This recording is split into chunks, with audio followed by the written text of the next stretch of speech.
Hello, friends. Welcome to Season 2 of the Club podcast. Each week, we bring you long-form conversations with the people building at the edges of crypto and community. At Seed Club, we believe in a world where people, not platforms, capture the value created online, and where community-owned networks are some of the most valuable organizations in the world. Join us for a front row seat to the latest insights and tactical learnings at the intersection of crypto and community. Today, I bring you a conversation with Joey DeBruin, who is a co-founder of Backdrop. Joey's been a long-time conversational thought partner of mine and early supporter of Seed Club, and Backdrop is his recent product. We get into, well, there's a lot to get into here, actually. We talk about Backdrop's initial intentions when they're building, and you can see Joey has a very pragmatic approach to building these sort of tools. We talk about the idea of impermanence when building in Web3 products and platforms versus permanent nature of Web2 platforms, and then sort of the lock-in that comes there. Really enjoyed getting into a conversation about the next season of communities and tokens and what those incentive structures could look like. Joey has a really interesting opinion on making things lighter and more fun and maybe moving up the stack. And then we get into a topic that Joey's been writing about for a number of months now, how tokenization of Sas products might change the dynamics between builders and consumers of those products. This was a great conversation. Let's jump into it.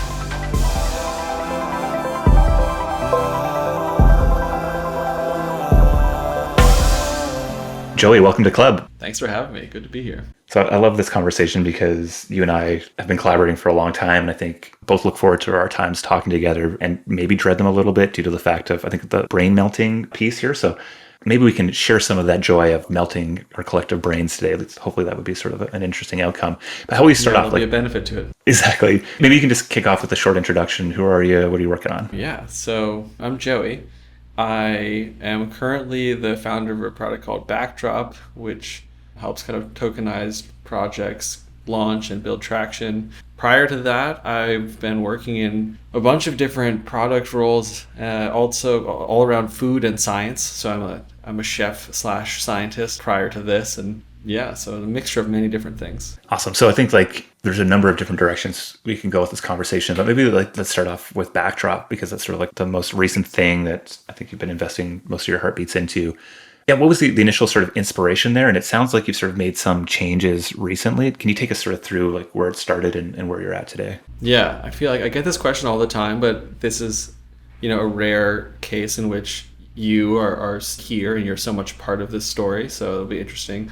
It's a weird backstory to Backdrop. So actually, my co-founder and I were writing a newsletter in 2020, and we were writing about just the building high quality products. We wanted to build something focus on the craft. We love the crafty stuff and just artists and creatives and things like that. And I was starting to write about Web3. I was working in science. I thought a lot of the experiments around just building kind of large decentralized communities are really interesting, and how do those communities actually capture the value they create? For me, academia is still the largest decentralized community that captures a tiny fraction of the value that it creates. So that was me okay, this is cool. And then we wanted to build a collection of newsletter writers. If anyone out there have seen the Everything bundle, very much like that. So a bundle of individuals that all kind of get to benefit from being together, and but also still get to be independent and do their own thing. And we started building that, and very quickly we just realized that this was super clunky to build on Web 2 Rails, because we had to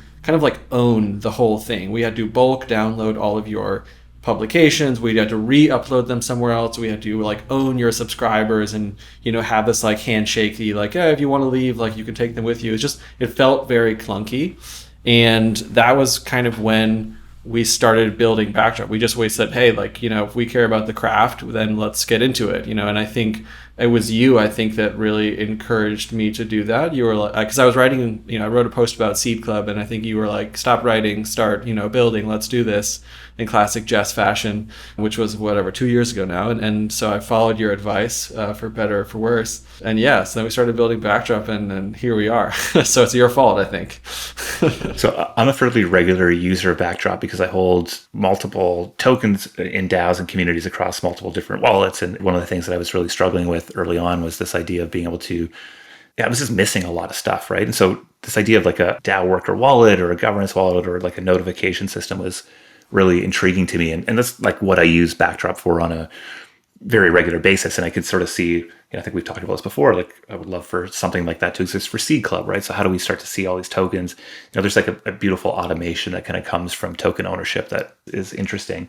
My sense is that was sort of like interesting and kind of getting some traction, but even in just how you sort of introduced what Backdrop does right now, it makes me sense that there's been some shifts here. So what is that shift and what was sort of the inspiration there? Yeah, I mean, I think our core insights for building Backdrop are totally, and our mission is still totally the same. So we feel like the world of Web3 just operates really like a network. So it is really, communities are these, really interesting things that have a lot of people, but they're overlapping in lots of interesting ways. So, one person is part of multiple communities, and so a lot of the cool stuff happens like at the intersections, at the connective tissue between communities. And we were just trying to put ourselves in the shoe of like, someone who's contributing in this ecosystem, and like, what is the product that they need? So if you're founded a community, you might really just care about, hey, where am I going to build my home? Where am I going to bring all my people, in there? But if you're contributing to that community, you probably are part of like that one and a couple others. And so you need a place where you can go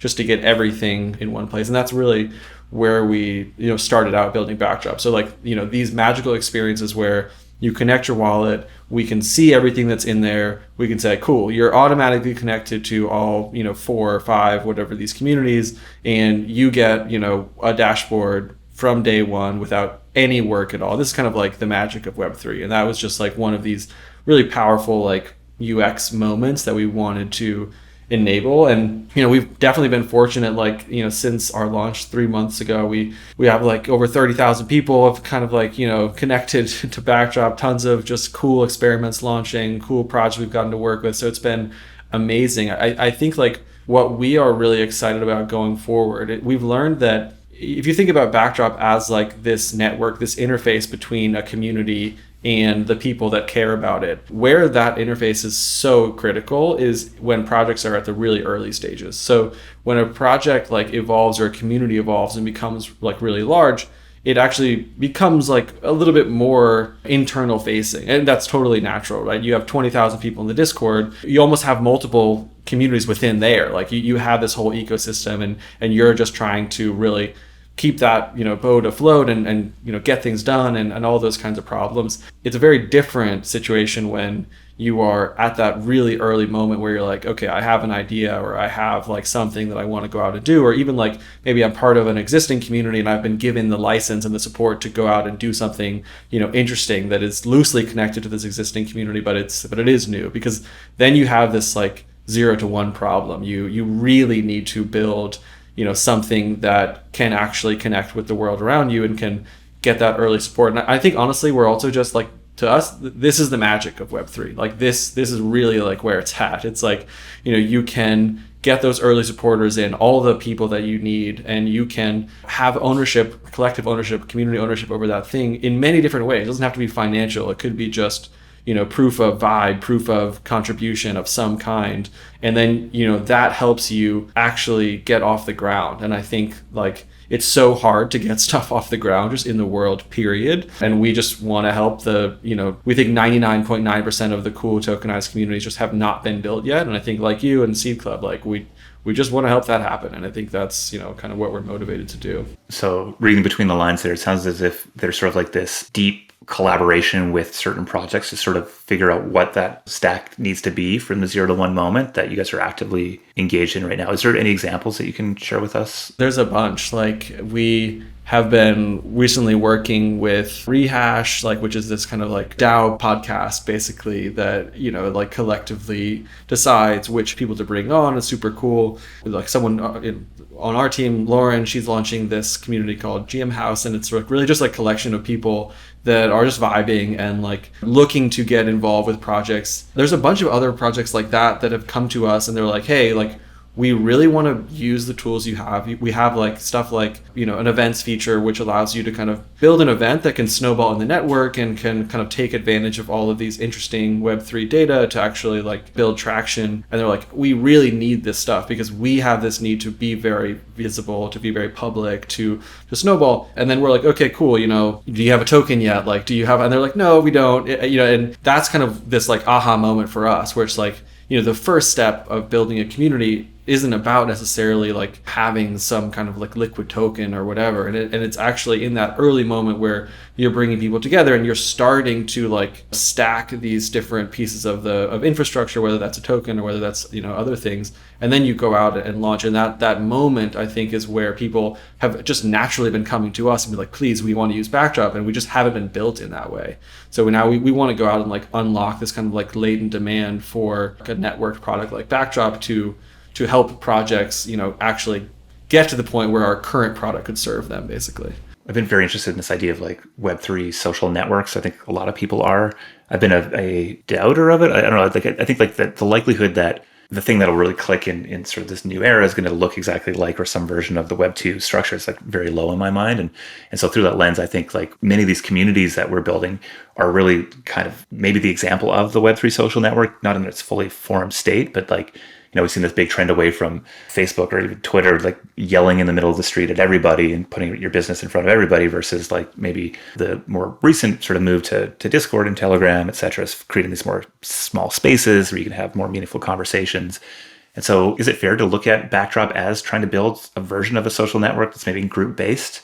Or am I extending maybe the metaphor a little far? First of all, I will say, like, I think that it is so difficult for anyone to really imagine like what the kind of like Web3 social platforms will look like. I think it's because I think we all naturally we think about Facebook, but like add tokens, and we're like, okay, what does that look like? And I think it is one of the things that I believe very strongly is that it should be like what Web3 is enabling is that it's way easier for projects to launch, which means it also should be way more likely that they don't survive and they don't last a long time. And I actually think that like the kind of ownership model that we're building actually makes that a healthy, natural thing where it's like, projects grow, they're really cool, they and then maybe a couple of years down the line they burst into flames, and the next thing comes along, scoops up some of those people, can actually even take in some of that data that was built, and they build the next thing, and we just do this, and I think that is actually a much healthier world. And so like for like in terms of what we want to build at Backdrop, like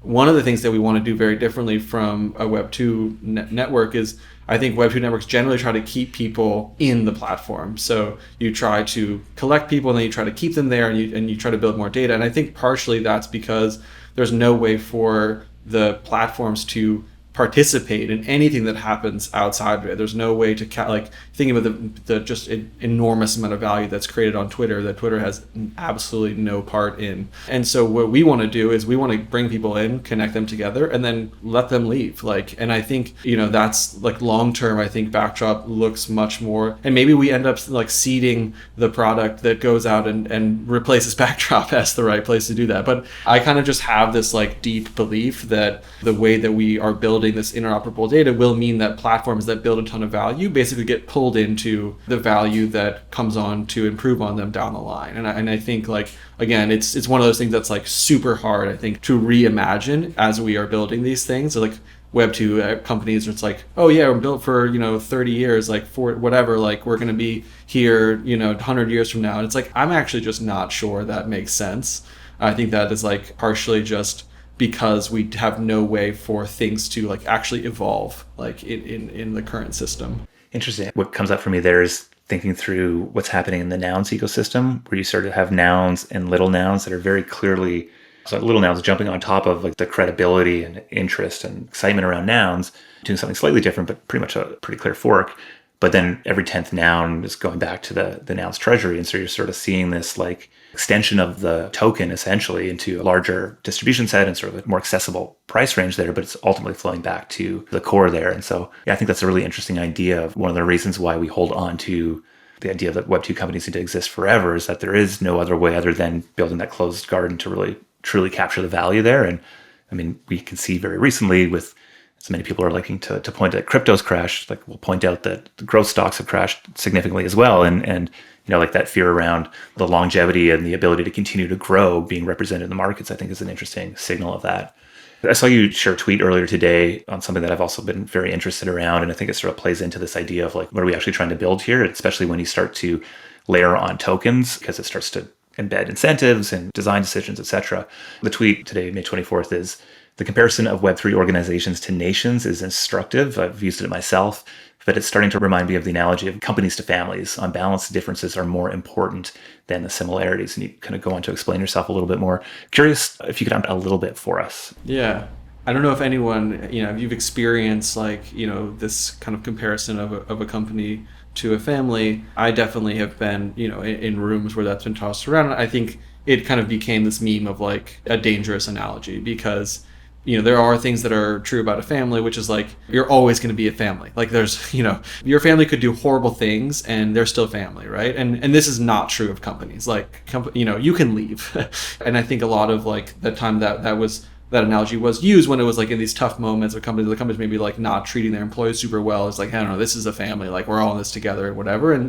And so it's just one of these analogies that is dangerous. And then to me, like the reason that the nation analogy can be really dangerous is because we have so many strong preconceptions about what a nation needs to be in order to really serve us. Like, so, and I mean, at least where we're recording these podcasts, like we love democracies, right? Because the alternative is really, really has been not great for, I think, the world. I actually don't think that's true of digital communities, like as an example. So when we've gone out and talked to a lot of like, I think are super like inspiring organizations, like, actually mostly ones that maybe not surprisingly come out of Seed Club, like Water and Music or Global Coin Research or whatever, I would describe these, and I need to find the best word, but these are benevolent dictatorships. They are basically, they are able to be really flat because they have someone who is able to set the direction. And in the case of like Water and Music, Sherry sets like the editorial and then really low hierarchy because of that. So you're able to join and already be like super close to like the magic, right? You don't have to work your way through all this hierarchy. And there's a bunch of other examples like that where I think, the fact that if you don't like, a digital, organization, especially one in Web3, it is really easy to leave, and also for the community to move on to like, so there's all of these kind of conversations around forking and whatever, like they just totally break, like you can't fork the United States, like you can't change where you're born, like these like super critical aspects of our identity that I think when we like use this analogy too much, it actually maybe creates some misalignment in what we're trying to build. And I actually think that the like, pervasiveness of this nation analogy has made too many communities think that they need to build democracies, like the every single decision needs to be bottom up. And I actually think that pressure has been felt like in a real way by the ecosystem. I'm just not sure that it needs to be that way. I think that partially comes from like the overextension of this analogy to physical nations. Definitely underline that last point. I think that's a thing I've been thinking about quite a bit. And there's like a lack of alignment there. I think there's like the reality of what's happening in practice. And then there's this belief that there needs to be something more, maybe more bottom up or more democratic or more flat, that just most organizations aren't really at that level yet. And so I think that's super interesting. I also think there's sort of like we're talking about Web3 organizations here, but there's a very big difference between Ethereum as an L1 and Uniswap as a protocol/platform and something like C Club that is, further up that stack. And I think one of the challenges that I've seen in the stack that we're sort of playing in the conversation here sort of around tokenized communities is if you start to think about cities or you start to think about nations, then all of a sudden the idea of like a currency starts to come in and you start thinking about needing to build economies. And I think those are all really interesting ideas and maybe we get there, but we really haven't seen designing an economy is incredibly hard. And B, we haven't really seen those sustain in any way. Like, I mean, let's look at Axie. I mean, the one that's happening right now is Step In, which I think is capturing a lot of attention, but I'm willing to go on record and say that I think it has a more likely outcome that's going to look, that the chart will look more like Axie than it will look like something long-term sustainable. And so you start to design economic systems here that are far too complex and ineffective.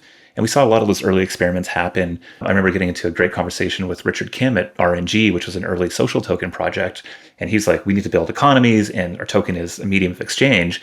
And it just didn't make sense to me whatsoever. And ultimately, I think what has sort of won out is this idea of what we call a ticket to an adventure, right? Like the idea of being a member, being a governor and owner, so I can be a participant in this thing, a collaborator, and also start to see some of the incentives that come with that. But our incentives are layered at the meta level or the organization level, not at like microtransaction rewards exchange that's happening within. And so I think like the economy or economic design or designing for an economy of a nation actually leads people into very complicated token models that frankly haven't really been proven out. And I think we're seeing some interesting experiments in that, like VE tokens are interesting. I'm sure there'll be a number of others, but I think, there's a number of real practical challenges if we start to think of these in any meaningful way as nations. I think like this is where my inner scientist comes out, because I think there's an observation mismatch to me. One of the things that we did recently as we were thinking about like what's the next major season for Backdrop is just we went out and talked to like 100 people and just asked them like, and these people across like the Web3 world, and some not even in Web3 at all, like what are the magic moments that you have experienced yourself in this ecosystem over the last whatever year. And by and large, even for people that are whatever heavy into DeFi, and like I agree with you. I think there are protocols that need to be just community owned and maintained for decades, and maybe those actually do look a little bit more like a nation than a lot of other things. But it was just overwhelming the amount of responses that we got. They were like, I saw this thing, or I participated in this thing. People came together. It was crazy. Like we built something. We issued some ownership. It went from 0 to 100 so fast, and then this became like a meaningful part of like my experience, my life. Like that launched me into something else. And again, I just think observationally that feels to me like more of what the magic that we've built so far, and more also what I expect to be even like scaled up way more in the future. And so that to me, it feels like tons of experiments are launching. Like I want to rebuild like the Royal Society, like of just crazy mad scientists launching wild and stupid things that some of which work out. I'm much more personally excited about building that than trying to like rebuild 10 or 15 different massive nations that and again, like it'll be a combination of both of those things, but I just think like the long tail of projects, like you said, it just can't be that complicated because people, not everyone can design an economy. I'm sure your experience, Rafa, your co-founder, tweeted something earlier, I think sums this up really well. He says, very not bullish on Web3 things or being like geopolitics, macroeconomics, running a country and whatnot. People want to build cool shit with their friends, not write a PhD thesis. And I think that's pretty clear. Build cool shit with your friends. That was a very early insight that we had at C Club, and it was counter to the prevailing wisdom. But again, I think as being early members of these communities and seeing what the joy and fun was there, and also seeing some of our early projects get that traction, it's why we doubled down on community tokens, and it's why we talk about the big adventure, and it's why we are such big believers in backing things that I think if you had just purely an economic hat on, you'd be like, what, like, is there? I mean, I know that question gets asked me a lot about a number of our projects because that's what VCs think about. And, the adventure of building at C Club is getting to go build these weird and wild things, and things click, and, things that are maybe very clear and direct maybe don't click, and things that are very weird do, or vice versa. We don't know, but the adventure of sort of exploring that is what, we're trying to deliver at C Club. And then we see that in all sorts of really exciting different ways through all of our projects. I'm curious where, you're sort of thinking about what's this next season for Backdrop. I'm curious if you sort of thought about what the next season is for tokenized communities generally. Like, where are you seeing us go here that you're excited about?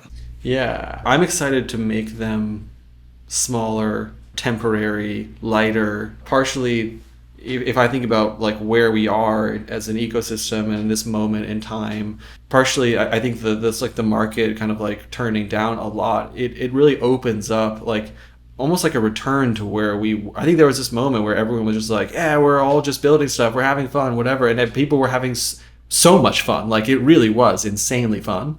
And I feel now like a lot of people that I'm sure we both know like are just a little burnt out. And I think the last, I don't know how many months has just been like, there's just the weight of expectations, the weight of like building these permanent, like long-term communities that are designed to last forever and whatever. And like, I'm really excited about Flash DAOs that come together over a month. They just do something amazing and then poof, they're gone. And I think partially it is a change that, I think will be influenced by the market. I think it's also a change that is hugely influenced by the technology.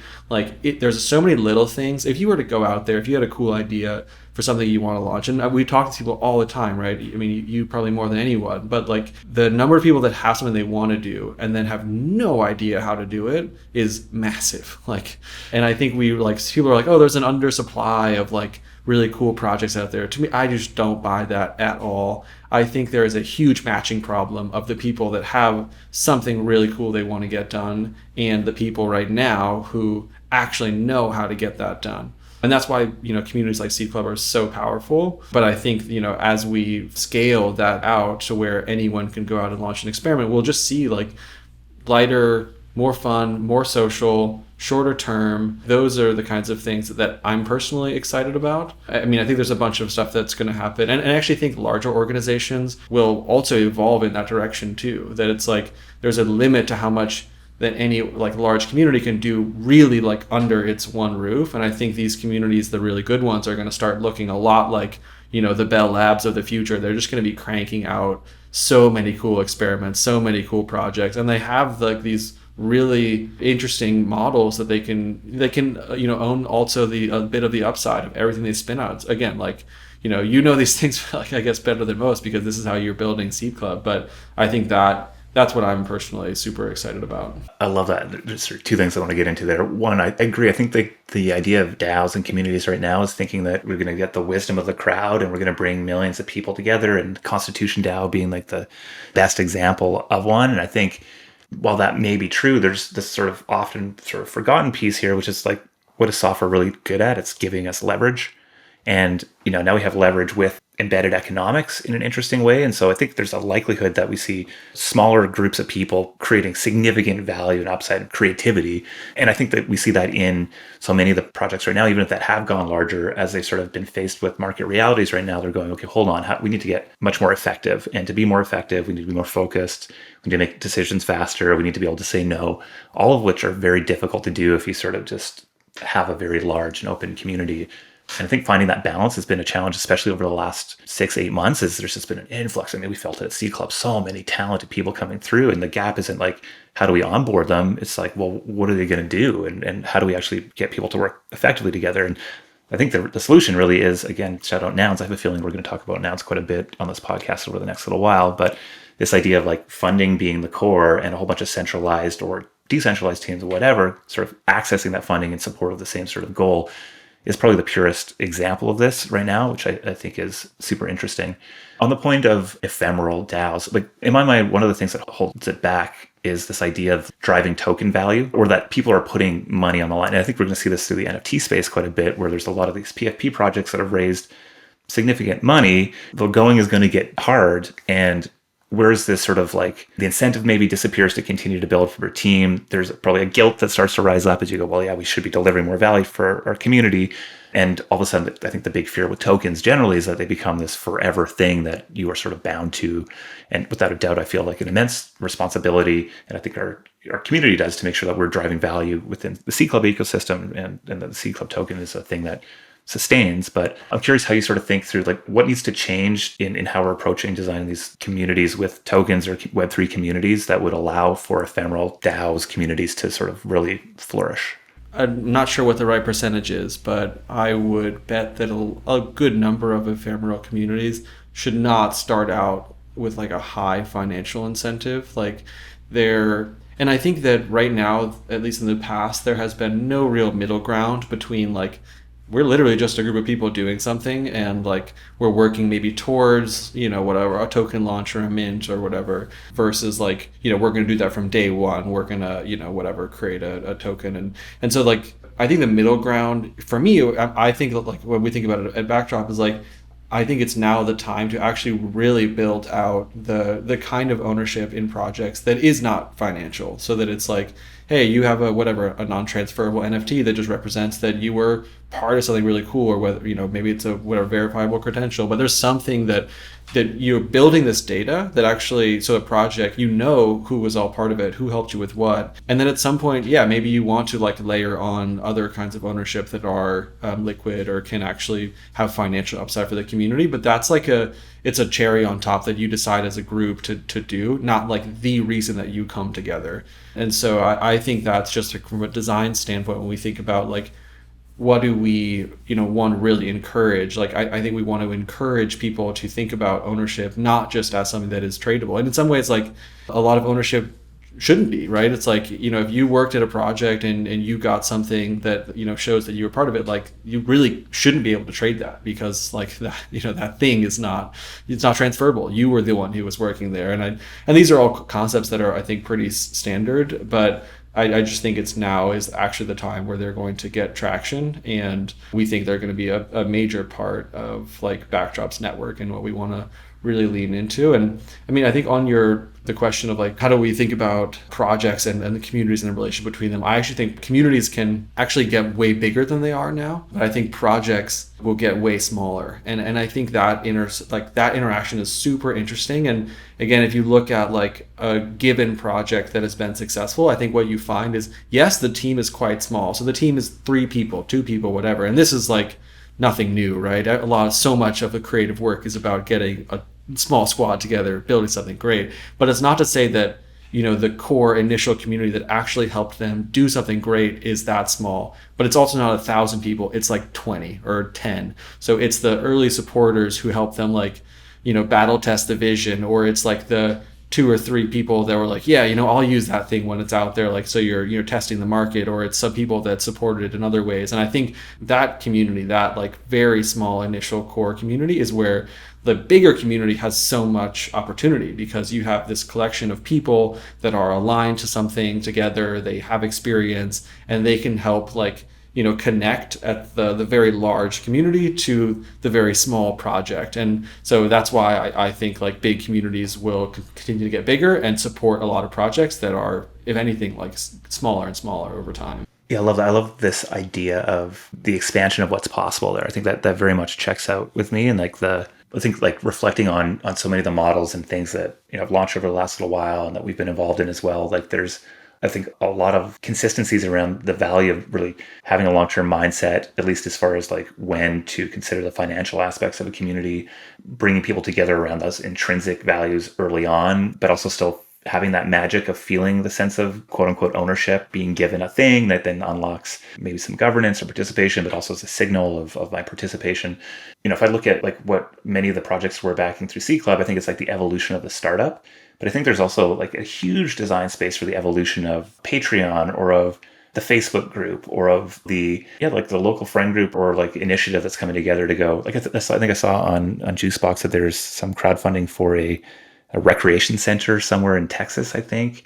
Yeah, like there is just a lot more here that I think we are so hell-bent on indexing on what's been done already. Like the number of PFP projects I've seen DM to me that are like, hey, we'd love to work with C Club, and it's like massive. And I'm very convinced that that's not the model forward for the vast majority of projects. And so I think it's because of that we really have like a hard time really imagining what fills these small cracks that could potentially become large canyons of opportunity. I was reading this like recent 30-page whatever paper from Vitalik and on like non-transferable NFTs, and I mean it's a really interesting paper. I think the part that actually stuck out to me is he had like one whole page or something which was like, wouldn't it be cool if we saw experiments like this that we're launching? Wouldn't it be cool if we would love to see experiments along these lines like go out and launch? And I was kind of thinking to myself, like, where are these experiments? Like where are all of these fun, just like experiments that are designed to learn and push the space forward? And I think to me, this is like a matching problem. That's why I'm so excited about trying to build a network of some kind. Is I think that's what networks are really good at, is solving a matching problem. And I think there are people like Vitalik who maybe have so much insight, so much experiments they want to run. There are people like you or whomever and someone else who have so much knowledge about how experiments can actually get launched. And then there are so many people that are just so they would be so excited to be able to work on an experiment that has some validation from someone who knows what needs to be built and knows who actually knows how to actually get it done. And though I don't think there's anywhere right now where those pieces are really connecting. I mean, like you, I get tons of Twitter DMs from people wanting advice on their project or whatever, and I try to respond to as many as possible. But I do think that there is some little difference between just saying like, okay, I'm going to support this project, I'm going to advise this project, and some non-financial form of ownership that they're just saying, hey, I'm sure you've also been part of those projects. They're like, hey, I'm giving you an NFT. There's no financial reward on it at all, but you look at it and you see it in your wallet and you're like, yeah, this is cool. Like I helped that project and they gave me something that I own that I can all show that I did something there. And I think so. Again, that's just one little area of the design space that I think there is something to be done to improve the matching of all these different pieces that are needed to go out and launch all the 100 experiments that we badly need to move the ecosystem forward. Yeah, fascinated. I think my first reaction to that is I much prefer NFTs that have some financial value associated with it, frankly. And I think but also I'm also not somebody who, I'm not going to sell it either. I got my Zaddy NFT from Boys Club, or I've got, my crypto Venetians from Bright Moments.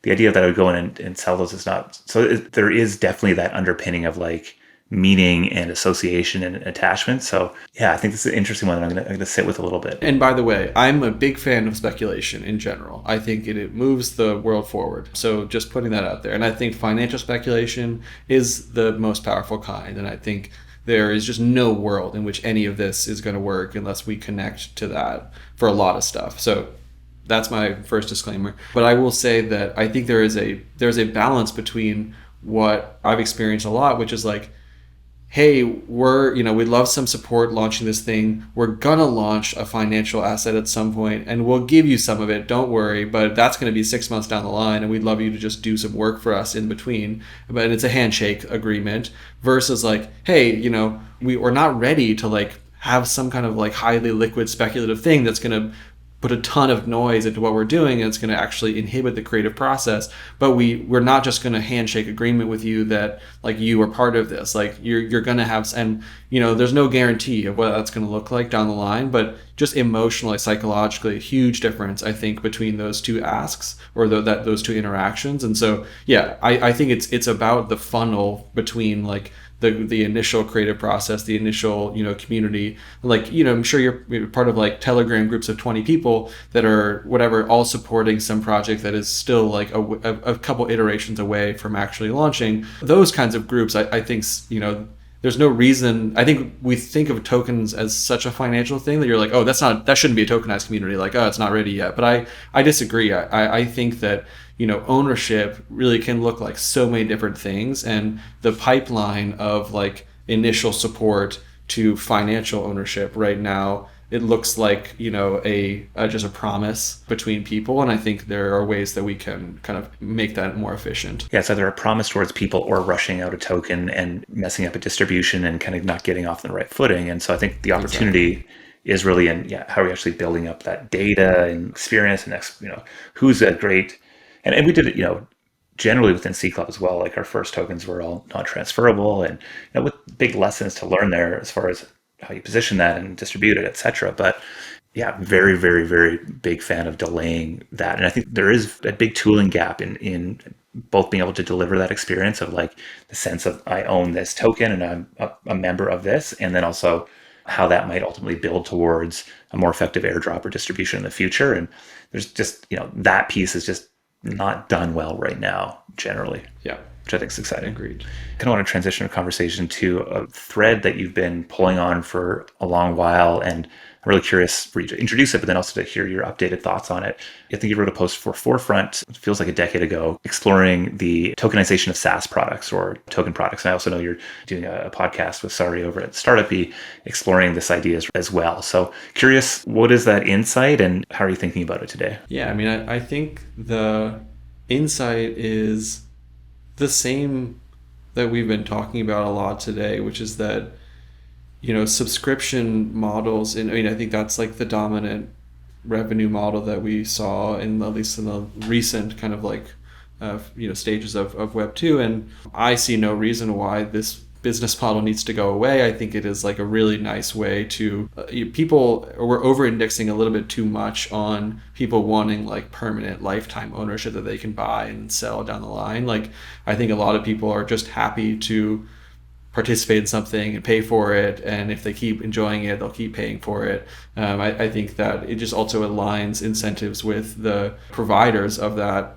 service to keep the service really good and to have a recurring revenue model. So but I think the other insight is that especially in the early days of any product like that, because there are these huge economies of scale that come with it's very cheap to deliver the value to the marginal user, at least in the case of like software or media or anything like that. So your early supporters, the people who subscribe and help share, your stuff with other people, and those are your investors as much as anything else. Like so, and right now there hasn't. I mean, there's been ways that people have done that. Tons of people, like so. A lot of newsletters, for example, have this believer tier where you can, if you're like, I love this, thing, you can have lifetime membership or like access, and you're basically betting that this thing's going to be around for a long time, and maybe it's going to get more expensive. And so, but it's a pretty like crude instrument to do what it's actually trying to do, which is build this like core group of people that are getting the value from the product or service, but also really participating in building that thing. And so again, I think it's just one of those things that like, crypto is the infrastructure like that in which you can actually do this. The challenge, I think, and what we really, found on the podcast is that by and large, like a lot of big subscription companies would want to use like the infrastructure, but it's very hard to build a product right now in kind of like, using this technology that doesn't immediately become like a Web3 product. So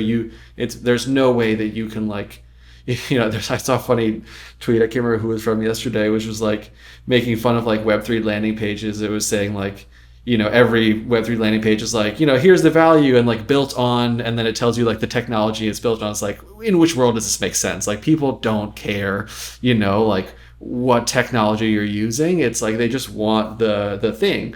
And so, I think that there is still time, honestly, that is needed in order to like hide the technology behind the surface to do what you would want to do, which is to actually, allow people to subscribe and get the believer tier, but also participate in like the upside, or just get the service. And the last insight that I thought was super interesting is like there's a couple of examples of people that are doing this now, both Web 2 and Web 3. And I think there was this like learning from social networks in Web 2, which was like 90% of people are going to be just like the spectators, 9% of people are going to create something, and 1% are going to create like most of the value.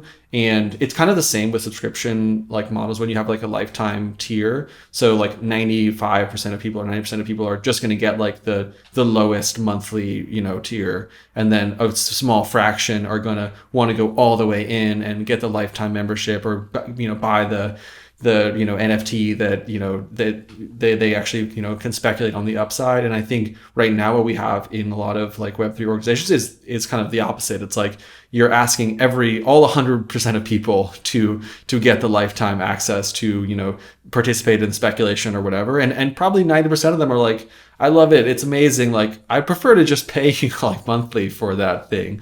So that's I think there's a huge opportunity, and also to lead to more sustainable business models for a lot of organizations where you do have people that are just like paying you monthly and getting the benefit. How has sort of that exploration shaped how you're thinking about Backdrop and maybe the business model you're exploring there? That's such a good question. I mean, it's shaped it a lot. Like I think one of the things that we are committed to is, we do want to build these systems for ourselves. Like we do want, people who help build Backdrop from the beginning to participate in like the long term. It frankly has felt difficult so far to do that in a way that doesn't like also make that the thing. Like that it just adds a ton of pressure and speculation because we're really just trying to build like a very high quality, high signal network, and we're trying to put the projects that are using Backdrop at the forefront. And they, have their own tokens, right? We want that to be in some ways the way you interact with Backdrop is like you participate in these projects, so it's really more of a tool than it is like something where we want our token to be like the dominant thing that you think about when you're using the product. Like we're just helping you connect with all these other communities. But I think, as we think about business models, that is how we expect, some people will just want to pay for, the service, and that's totally fine. And then there's going to be some communities that we work with, or some people that we work with that, want to become, owners in what we're doing and participate in the long term. We want to, enable that as well. So I think we're still, in the thick of it, of figuring out what that looks like. And I think it's genuinely very difficult right now to figure out how to take just the right calculated steps to that place. We're definitely thinking about it. Frankly, I think that's the big question over the space in general, especially when you think about tools for DAOs or for communities. What is the model that actually sustains? Is it SaaS? Is it tokens? I mean, I think most of the investment into the space has come with the idea that it's tokens, but I don't think a lot of those teams have really thought through what that looks like, or if they have thought through, it's probably not going to be the thing that they ultimately kind of roll out. And then there's also this idea, I think, that building a SaaS business in Web3 is somehow not a good model. I mean, recurring revenue is phenomenal. Generally, it's challenging to do if you're doing everything on chain. So maybe that's where the edges become a little bit sharper or interesting. So I think this is a place for folks that are really interested in this ecosystem and sort of the technology that's empowering it. We really need to start to look at where the sustainability in these projects comes from. And right now that is generally through token distribution, treasury diversification. These are not long-term sustainable things. They are a tool to get us somewhere. So I think we can add this to the list of the hard things that we need to go figure out, of which there's a very long list for this stuff to really kick off. But yeah, I'm stoked that there's just so many folks like yourself and teams that are just rolling up their sleeves and jumping into the trenches. That's, again, an insight that we had really early on. We just need more projects out there, and to get more projects, people need the support to go do it, because it's a weird, difficult, ground's moving underneath you all the time type thing. And I 100% agree. 99% of the tokenized communities that will exist have not been created right now. And I think the fun thing is that they're probably not going to look like what has already been created. Sort of this interesting dynamic in crypto that first thing that really hits works, and then all the other things kind of don't quite work to that same level. One of the things I'm watching pretty closely with Nouns is you're going to see a number of those sort of copycats. And it's not a derogatory term. I think there's innovation to be had there. But yeah, is this a new primitive, or is this just a novelty that kind of worked in this instance, but not? I think there's a good chance it's a new primitive, but there's just such a huge space to explore here. So if you sort of reflect on this last 2 years-ish that we've sort of known each other, we've been talking about stuff, what do you think the biggest lessons to pull out from that? Because I think we're in this reflective phase right now. I totally agree. The fun time was when we were just truly building crazy things together. I think that time's going to come again. Vitalik's dream will come true. But one of the things I think we need to do is really, really learn from our mistakes and from the missteps. What can we learn from the last 2 years that maybe we shouldn't repeat moving forward? Yeah, I don't know about shouldn't repeat necessarily, but I think when I look across all the projects and things that I think have been really successful is if you think about this whole ecosystem as a design space, and all of us have all these different tools, and we're putting them together to launch new experiments. It's so easy to get it wrong. I think the only times that people have been really penalized, I think, for getting it wrong is if you kind of don't really come with a specific intention. I think there's been so many projects out there that have like you said, rolled up their sleeves, taken a big swing, and just absolutely face planted for various reasons. They got the token distribution so wrong, whatever. And I think the really good ones, the people that have been very thoughtful and very open, I think also there's just such a value to just being very open with what you're doing and why. You get right back on your feet and you do the next one. So for me, when I think about all these questions that we're trying to answer, it's yeah, how do we build a network that's just dramatically healthier than so many of the networks, so much baggage that we're taking into anytime you like, I think, Rafa and I joke about it sometimes. Like, I don't think we really ever intended to build a social network. And we're like, oh man, shit, how do we get here? Like, oh, this is like the hardest possible product design space we could have landed. We're like, it's so scary. But I think just being very clear with the experiments you're launching, the things you're doing, why you're doing them, to me, it still is the kind of a space where that's what is generally, like broadly speaking, valued and kind of rewarded. So, and I think it's again, like these obvious insights, like it's about the people.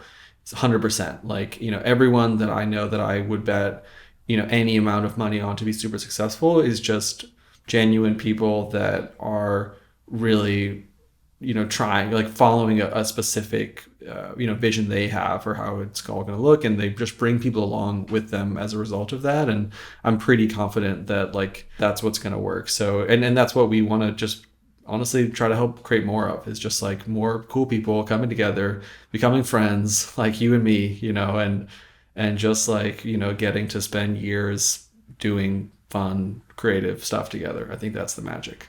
I was almost going to call you Zuckerberg 3.0 and try to justify that as an improvement, but I don't want to do that because you just said such kind things to me. So I think it's a wonderful note to end on.